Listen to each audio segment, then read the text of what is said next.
In the golden heart of imperial Rome, beneath the grandeur of marble temples and the power of emperors, lies a tale of madness, power, and betrayal.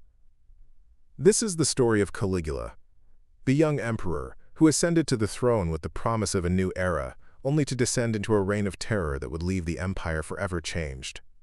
From the heights of adoration to the depths of divine insanity, join us as we unravel the dark journey of a ruler who believed he was a god, and the empire that crumbled under his rule.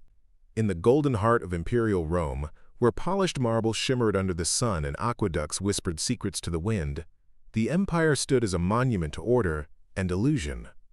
Rome prided itself on discipline, glory, and gods walking among mortals. But behind the facades of its grand temples, something darker pulsed beneath the stone. Here, in the very veins of this eternal city, there echoed a name, spoken in awe, in fear, in whispers that outlasted centuries. Caligula. He was hailed at first as a savior.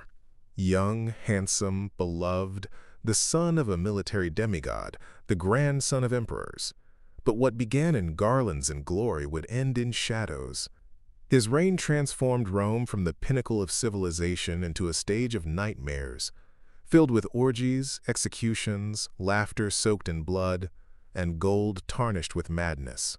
What could twist a boy raised as the empire's promise into a man who called himself a god and fed lions with senators? This is not just the tale of an emperor.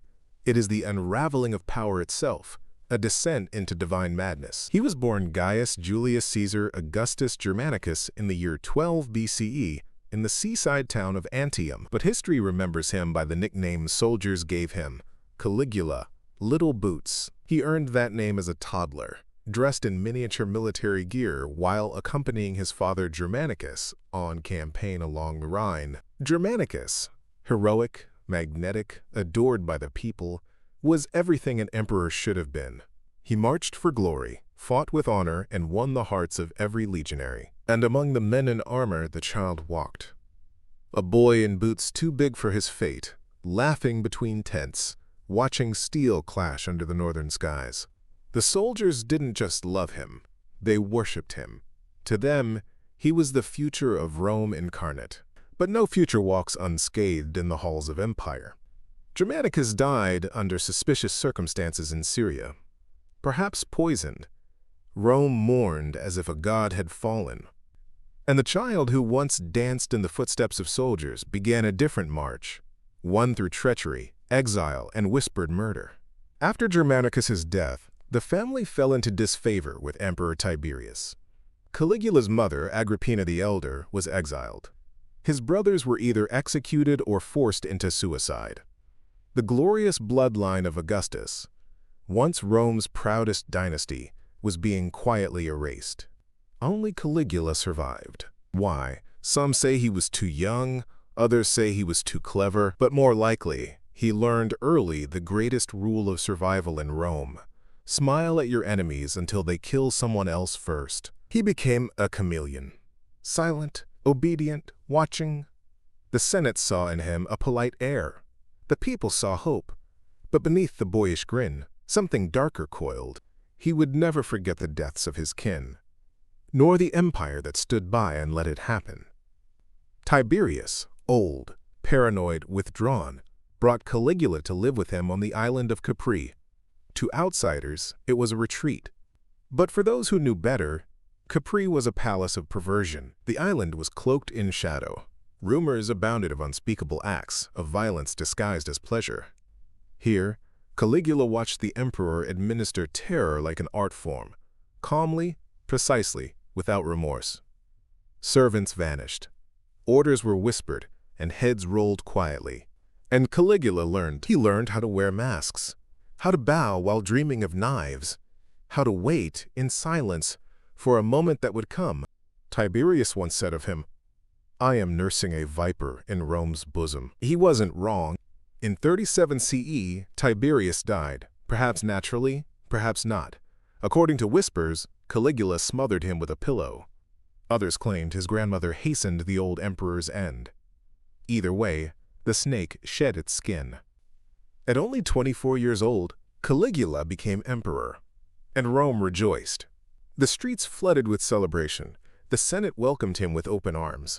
Citizens wept in gratitude. At last, the son of Germanicus, the people's prince, had returned. And for a moment, he was everything they dreamed of. He released political prisoners, returned stolen lands, held games in memory of his mother and brothers. The city gleamed with hope. The child in little boots had grown into a benevolent ruler. But beneath the sandals, something stirred. The stage was set, the mask was on, and Rome once again forgot that even gods can bleed. For the first 6 months, Caligula was a dream. The streets of Rome filled with joy. Statues were raised in his honor, coins minted with his smiling face. The Senate, once weary and bloodied by Tiberius, saw in him the return of civic harmony. He freed political prisoners, abolished unfair taxes, honored the dead with grand processions, and visited the public as if he were one of them. To many, he was not merely an emperor, he was a rebirth. People cheered as he passed. Mothers held up their babies for him to bless. Bread was plentiful. Games were lavish. Rome exhaled, but even in the sunlight, shadows waited. Caligula had learned well on Capri, the power of gestures, the importance of spectacle, and the art of deception. He knew how to be loved, but he also knew how quickly love could rot into fear. In October of 37 CE, only months after his coronation, Caligula collapsed with a sudden and violent illness. Historians would debate for centuries what afflicted him. Some say encephalitis, others claim epilepsy, or perhaps poison from enemies within. For weeks he lay bedridden, feverish, muttering to shadows. Rome fell into mourning. Priests offered sacrifices. Citizens lit candles. Even the Senate wept openly. Then, one morning, he rose. But he was not the same. Those closest to him noticed first. His eyes seemed distant, as if fixed on a world no one else could see. His speech grew erratic. His nights were filled with outbursts, and his days were wrapped in silence. Some whispered. The fever had burned away his soul. Others believed he had returned from death, touched by the gods. But what emerged from that sickbed was not a healer or savior. It was a man whose humanity had dissolved. After his illness, the emperor discarded his earlier kindness like an old tunic. He became paranoid, executing former allies without trial. His own cousin and designated heir was beheaded in public. Those who had once toasted his health now feared their names might be on tomorrow's scroll of death. He started dressing in costumes, appearing as Apollo, Mercury, or Jupiter. At dinners, he demanded that guests kneel and kiss his feet. Those who hesitated vanished. The palace shifted. What was once a seat of governance became a maze of corridors echoing with screams, laughter, and whispered prayers. Visitors passed through golden halls where statues of Caligula stood beside the gods, identical in size and detail. And slowly, the line between performance and belief blurred. Was he pretending to be divine? Or had he truly come to believe he was a god? The imperial palace, once home to statesmen and scholars, became a temple of decadence. Caligula's nights were filled with twisted banquets. He invited senators and their wives, only to publicly humiliate them. At some gatherings, he would force husbands to watch as he seduced or assaulted their wives, then mock them afterward. Sex, for Caligula, was not about pleasure. It was about power, about reducing the mighty of Rome into voiceless puppets. He held orgies illuminated by golden candelabras. Musicians played while nobility crawled, nude and ashamed. Priestesses were stripped and made to serve wine. Virgins were sacrificed on altars of lust. And all the while, Caligula laughed. Not just at his victims, but at the idea that Rome, the eternal city, had let it happen. At the center of his world stood one name whispered with reverence and fear: Drusilla. His sister, his obsession. Historians tell us their relationship crossed every Roman boundary. They slept in the same chamber. They dined as husband and wife. In public, he treated her not as family, but as divine consort. When Drusilla died unexpectedly, Caligula shattered. He declared her a goddess. Temples were built in her name. He mourned as if the heavens had collapsed. Some say he refused to eat. Others that he kissed her corpse. One thing is certain: Whatever tethered Caligula to the mortal world died with her. From that moment on, he no longer ruled Rome as a man. He ruled it as a god, wrathful, grieving, and unbound by reason. Drusilla's death plunged Caligula into grief, but it did not slow his appetite for grandeur. If anything, his sorrow fueled extravagance. The treasury he inherited from Tiberius could have sustained the empire for decades. Caligula spent it in months. He commissioned palaces plated in gold stripped from temples. At feasts, he dissolved pearls in vinegar to drink them, not for taste, but to devour wealth itself. He ordered chariots of silver, banquets where the guests sat on cushions of purple silk, the rarest dye in Rome. His most audacious indulgence was the floating palace on Lake Nemi, a ship as large as a city block, complete with marble baths, gilded mosaics, and gardens on deck. It drifted like a god's temple upon the water, a monument to vanity. To fund these obsessions, he invented taxes without precedent. Marriages, trials, even prostitutes' earnings were subject to imperial fees.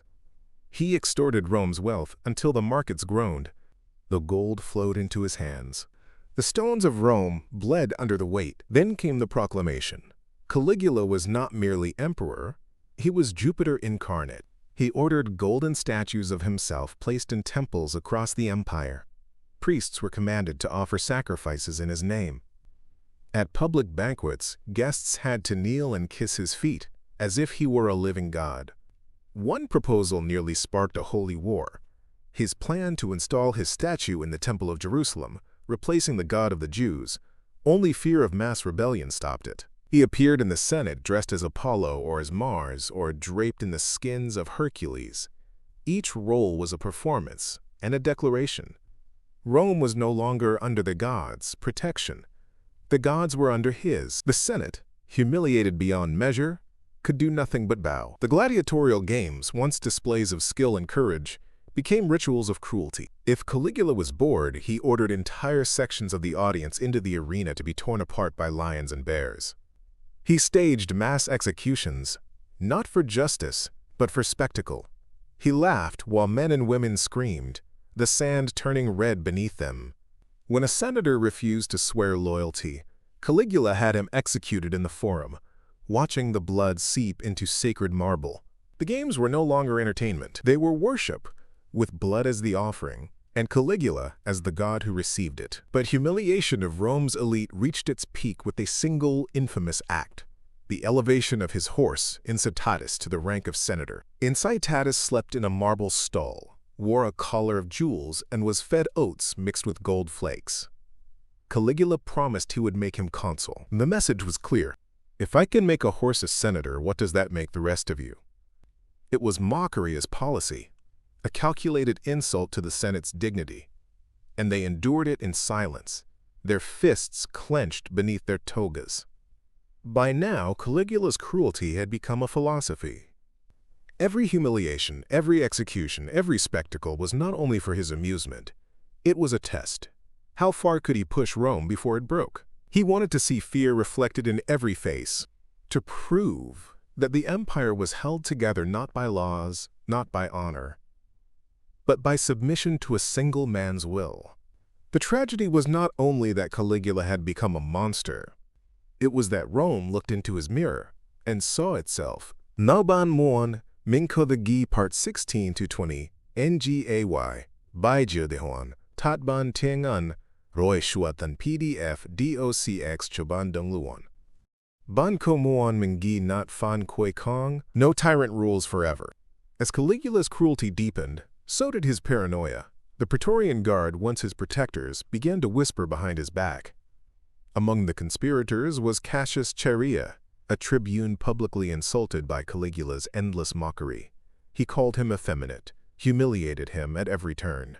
For years, the Praetorians had stood by their emperor, but now their loyalty began to fray. A plot was born in the dark halls of the imperial palace. Quiet conversations, secret meetings in shadows. The whispers grew louder. It was time for a change. On January 24th, 41 CE, the plan was set in motion. Caligula, surrounded by his loyal guards, entered the theater. The conspirators struck. 30 blows of the sword, swift, brutal, Final. In the blood-soaked corridor, the emperor fell. The emperor, who had once laughed in the faces of his enemies, now lay sprawled across the floor, blood mingling with the ancient mosaics of the imperial palace. The crowd outside the palace stood still, their cheers turning to silence, as they realized what had happened. For a moment, the empire stood still. Caligula's wife, Milonia Caesonia, was murdered with a single blow. His young daughter, barely 2 years old, was killed with her skull shattered against a wall of marble. The body of the man who had once declared himself a god now lay abandoned. His blood-stained tunic was a symbol of a reign of terror that would no longer stain Rome. The Senate, trembling, moved quickly to erase him from memory. Statues were toppled, inscriptions obliterated, his name struck from history. But as his body was cremated and his ashes scattered, the people of Rome danced in the streets. They drank, they laughed, they rejoiced. It was the end of a nightmare. The man who had once stood at the summit of power was gone, leaving only a vacuum behind. The guard, who had once been loyal, now turned their sights to the next ruler. The choice was made swiftly. Claudius, Caligula's uncle, a man once thought weak and irrelevant, emerged from hiding. The soldiers proclaimed him emperor, his crippled leg earning him the sympathy of those who sought stability after the madness of Caligula's reign. But even in his death, Caligula's shadow lingered. His name might be erased from the records, but his legacy of excess, cruelty, and madness would haunt Rome for generations. The people celebrated his death as if it were a feast. His body was hastily cremated by loyal slaves, and his ashes were buried in a simple grave, far from the grandeur he had once demanded. The death of Caligula did not silence the whispers of his madness. Instead, his story grew larger in the telling. Historians like Suetonius, Tacitus, and Cassius Dio painted Caligula as the embodiment of insanity. They wrote of his orgies, his cruelty, and his self-deification, amplifying his crimes into a monstrous legend. But how much of it was true? How much of it was exaggeration for political purposes? Was he truly mad? Or was he simply a man who had pushed the boundaries of power too far? The debate would continue, but the myth of Caligula, the mad god emperor, would endure forever. His name would become synonymous with tyranny and corruption. The story of Caligula is not just the story of one man's descent into madness. It is a warning about the corrupting nature of absolute power, the ease with which an empire can be led into chaos by one person's unchecked ambition. Caligula did not create the monster. Rome did. He was its reflection. His rise, his cruelty, and his fall remind us that even in the most civilized empires, there are no guarantees. The hunger for power is insatiable, and it will consume everything, even those who think themselves gods. As we look back at Caligula's reign, we are forced to ask ourselves, what happens when a ruler is allowed to go unchecked, when the people remain silent, and when a single man believes he is above the law? The ruins of Rome still echo with the lessons of Caligula, lessons of what happens when power becomes a self-destructive force. Thank you for joining us on this captivating journey through the rise and fall of Caligula. If you enjoyed this deep dive into history's most infamous ruler, make sure to hit the like button, share this video with fellow history enthusiasts, and subscribe to our channel for more stories from the shadows of the past. Don't forget to turn on notifications so you never miss an episode. Stay tuned for more stories that unravel the mysteries of history. Until next time, stay curious and keep exploring.